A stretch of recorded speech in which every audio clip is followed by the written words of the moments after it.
আসসালামু আলাইকুম, welcome to live academy. তো আজকে আমরা হচ্ছে এসএসসি ফিজিক্স চ্যাপ্টার 3 এর বলের তৃতীয় সূত্র এবং তৃতীয় সূত্র সম্পর্কিত আমাদের যে হচ্ছে সংঘর্ষ টপিকটা আছে সেগুলা নিয়ে কথা বলবো। তো চলো আমরা শুরু করি। আমরা নিউটনের তৃতীয় সূত্র এটা কি এটা একটু জানার চেষ্টা করি। নিউটনের তৃতীয় সূত্র, তো নিউটনের তৃতীয় সূত্র অনুযায়ী যেটা বলা হয়েছে সেটা হচ্ছে যে প্রত্যেকটি ক্রিয়ার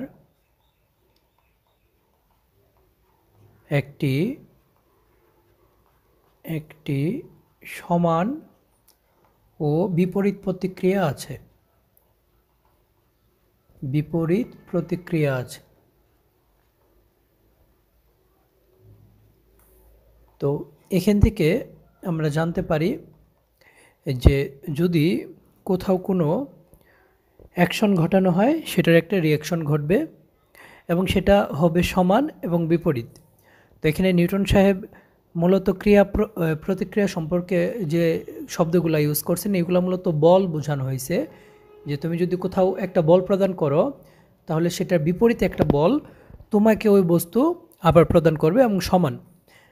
তাহলে আমরা বলতে পারি কোথায় যদি আমরা F1 বল প্রদান করি তাহলে সেই বস্তুটা আবার আমাকে F2 বল দিবে, যেখানে কিনা এই দুইটা বল সমান, F1 সমান F2 এবং দিক হচ্ছে বিপরীত। একটা কাজ যদি এই দিকে করে অন্যটা হচ্ছে তার উল্টা দিকে, মানে F = -F2। মাইনাস দ্বারা আমরা দিক বোঝাচ্ছি, ঠিক আছে? তো এটা হচ্ছে নিউটনের তৃতীয় সূত্র। তো এই সূত্রটা থেকে আমরা হচ্ছে দেখব যে সংঘর্ষের যে টপিকগুলা সেটা আসলে কিভাবে কি হয়। তো আমরা সংঘর্ষ জিনিসটা একটু বোঝার চেষ্টা করি। সাধারণত সংঘর্ষ বলতে বোঝায় যে একটা দিক থেকে কোনো একটা গাড়ি চলতেছিল, আমরা ধরে নিচ্ছি সেটা m1 বেগে চলতেছে এবং তার আদি বেগ ছিল e1। তো তার সামনে আরেকটা গাড়ি আছে, একই দিকে যাচ্ছে এবং একই রেখায় আছে, এটার বেগ হচ্ছে তোমার u2 এবং এটার ভর ধরতেছি আমরা m2। তো এখানে e1 এর যে বেগটা, মানে পরের যে বস্তুটা আছে সেটার বেগ আগের বস্তুটার চেয়ে বেশি, তাহলে এটা কি একটা সময় গিয়ে এটাকে ধাক্কা করবে, মানে ধাক্কা দিবে। তো ধাক্কা দেওয়ার পরে যেহেতু ধাক্কা খাবে, ধাক্কা দেওয়ার পরে কি ঘটনা ঘটবে, এই যে বস্তুটা আছে সেটার বেগ চেঞ্জ হবে, এটারও বেগ চেঞ্জ হবে। তো আমরা পরিবর্তিত হওয়া বেগটাকে লিখতেছি যে এটা v1 হবে, এটার বেগ হয়ে যাবে v2 ধাক্কাটা খাওয়ার পরে। মানে প্রথমে এই অবস্থায় ছিল আলাদা আলাদা, তারপর একটা সময় গিয়ে তারা ধাক্কা খাবে, তারপর আবার দুইজন আলাদা হয়ে যাবে। তো এই যে ঘটনাটা, এটা হচ্ছে একটা সংঘর্ষ। তো এখন আমরা এটা থেকে নিউটনের সূত্রগুলো অ্যাপ্লাই করে একটা সম্পর্ক বের করব ভরবেগের মধ্যে, সেটা আমরা একটু দেখি। এখানে যদি আমরা খেয়াল করি যে একদম সহজ ভাষায় বললে, এইটা যদি এই বস্তুটাকে F1 বলে ধাক্কা দেয় তাহলে এই বস্তুটা কি করবে, তাকে F2 বলে ধাক্কা দিবে এবং সেটা দুইজনের সমান এবং বিপরীত হবে। তাহলে আমরা লিখতে পারি F1 সমান -F2। তো যারা তোমরা নিউটনের দ্বিতীয় সূত্র পড়ছো তারা এই সম্পর্কটা জানো যে F = mv - mu/t, ঠিক আছে? আর যারা না জানো তারা দ্বিতীয় সূত্র সম্পর্কে জেনে নিবা। তাহলে যে কোনো বস্তুর উপর প্রযুক্ত বল তার ভরবেগের পরিবর্তনের হারের সমান, এটা আমরা এখান থেকে জানি। তাহলে F1 বস্তুর ভরবেগের পরিবর্তন কত হবে? দেখো আমরা এখানে ফর্মুলাটা লিখে দিই, mv - mu হচ্ছে t। তো যেহেতু এটা এক নম্বর বস্তু আমরা সব জায়গায় 1 দিয়ে দিব, এখানে 1 m1 v1 m1 e1/t। তো টিটাকে 1 দিচ্ছি না কেন, কারণ টি দুজনের জন্য আসলে সমান। এই যত সময় ধরে একে ধাক্কা দিছে সেও একই সময় ধরে ধাক্কা দিছে, তাহলে টিটাকে আসলে আলাদাভাবে লেখার দরকার নাই। F2 এর আগে আমরা মাইনাস দিলাম, তারপর F সমান আমরা ফর্মুলাটা লিখব mv - mu/t। এবার যেহেতু এটা 2 নম্বর বস্তু আমরা সব জায়গায় 2 দিয়ে দিলাম, তো এখানেও 2 এখানেও 2। এখন দেখো দুই পাশ থেকে টি কি শেষ হয়ে গেল, তাহলে এখানে থাকতেছে m1 v1 - m1 ইউ1 সমান, এটা মাইনাস দ্বারা গুণ করে দিচ্ছি, minus M2 V2 plus M2 U2।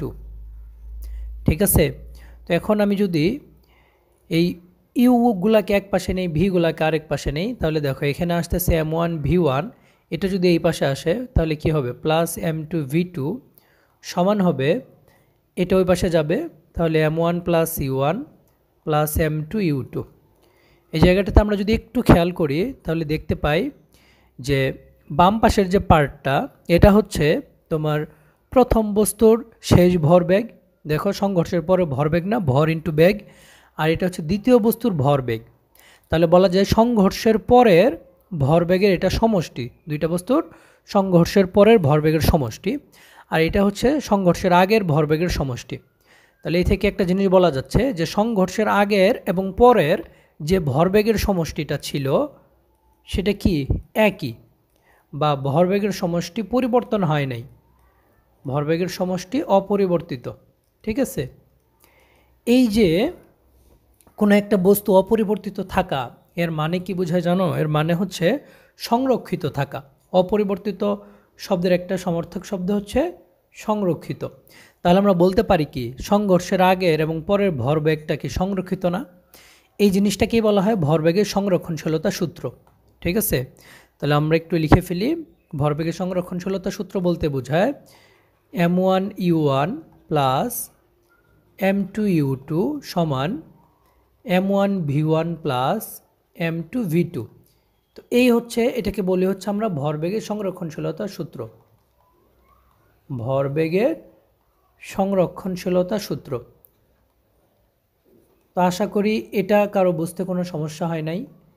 ভরবেগের সংরক্ষণশীলতা সূত্র খুবই সিম্পল একটা বিষয়। এখন যদি এইরকম হয় যে তোমার ধরো একটা বস্তু এই দিক থেকে যাচ্ছিল একটা বেগে, যার ভর ছিল M1, আর একটা বস্তু এই দিকেই ছিল ধরে নিচ্ছে, যার ভর ছিল M2 এবং বেগ ছিল U2। তো যখন এরা ধাক্কা খেলো, ধাক্কা খাওয়ার পরে দেখা গেল এরা একই সাথে চলতেছে। এই ঘটনাটা ঘটতে পারে না যে দুইজন একই সাথে চলতেছে? তার মানে আমরা এখান থেকে একটা জিনিস বলতে পারি যে ধাক্কার পরের যে বেগ দুইটা V1 এবং V2, এই দুইটা আসলে একই, ভি ধরে নিচ্ছি আমরা। তাহলে এই সূত্রটাতে কি হবে, M1 U1 plus M2 U2, পরের জায়গাটাতে তোমার দুইজনের বেলায় ভি আসলে সেম, তার মানে M1 V1 এর জায়গায় আমরা ভি দিচ্ছি, M2 V2 এর জায়গায় ভি দিচ্ছি।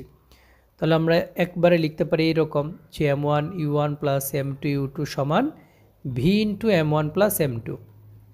তো এই সূত্রটা আমরা ইউজ করি যখন কি থাকে, মিলিত থাকে, মিলিত বা একই সাথে চলতে থাকে ধাক্কার পরে। ঠিক আছে, তখন আমরা ডিরেক্টলি এই ফর্মুলাটা দিয়ে দিই, কোনো সমস্যা নাই।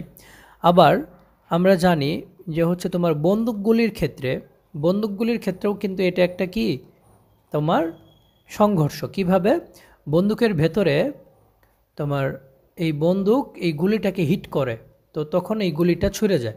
তাহলে এই যে হিট যখন করলো, যেখানে ধাক্কা দিল, এটা কি একটা সংঘর্ষ না?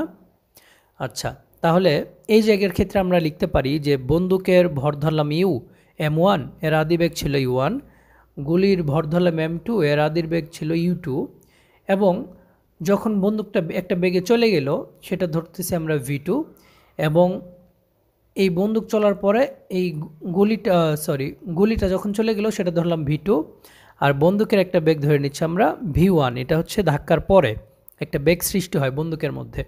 ঠিক আছে, যেহেতু গুলিটাকে ধাক্কা দিয়ে বের করে দিয়ে বন্দুকটাও কিছুটা পিছনের দিকে চলে আসে। আচ্ছা, তো এখন দেখো আমরা যদি একটু খেয়াল করি যে বন্দুক এবং গুলির বেলায় দুইজনের আদিবেগ কি শূন্য না? ধাক্কার আগে দুইজনের আদিবেগ শূন্য, মানে বন্দুক এবং গুলি দুইজনের স্থির অবস্থায় থাকে। তাহলে আমরা এই সূত্রটার মধ্যে বাম পাশটা একেবারে কি জিরো ইউজ করে ফেলতে পারি, কারণ U1 শূন্য, U2 শূন্য, তার মানে জিরো। তাহলে আমরা লিখতে পারি কি বলতো, আমরা লিখতে পারি এরকম যে M1 U1 plus M2 U2 equals to শূন্য। তো এটা সমানিত হচ্ছে M1 V1 plus M2 V2। ঠিক আছে, তো বন্দুকগুলির বেলায় আমরা এই সম্পর্কটা লিখতে পারি যে M1 V1, এটা আমরা এই পাশে নিচ্ছি, V1 সমান M2 V2। তাহলে জাস্ট V1 সমান কত হবে দেখো, M2 V2 minus M1 divide by minus M1। তাহলে এই যে পার্টটা V1, এটা কি তোমার একটা মাইনাস পার্ট আসবে না, নেগেটিভ পার্ট আসবে না। নেগেটিভ পার্ট বলতে কি বোঝায়? বেগ হচ্ছে নেগেটিভ, এর মানে বোঝায় যে বন্দুকের থেকে গুলিটা যদি এই দিকে যায় এটা হচ্ছে প্লাস, এর বিপরীত দিকে বন্দুকে একটা বেগ প্রাপ্ত হবে যেটা হচ্ছে V1। তো আমরা ডিরেক্টলি এই ফর্মুলাটা অ্যাপ্লাই করতে পারি বন্দুকগুলির ক্ষেত্রে। তো এই হচ্ছে তোমার সংঘর্ষের বিষয়। আশা করি এটা তোমরা বুঝতে পারছো। এই রিলেটেড ম্যাথগুলা হচ্ছে আমরা দেখব। আর তোমরা হচ্ছে এই চ্যাপ্টারের টপিক ওয়াইজ আরও ভিডিও পাবে আমাদের ইনশাল্লাহ। তো তার জন্য অবশ্যই সাবস্ক্রাইব করে থাকবে। ইনশাল্লাহ আমরা আগামী কোনো একটা ক্লাসে কথা বলবো। আজকের মতো এখানেই, আল্লাহ হাফেজ।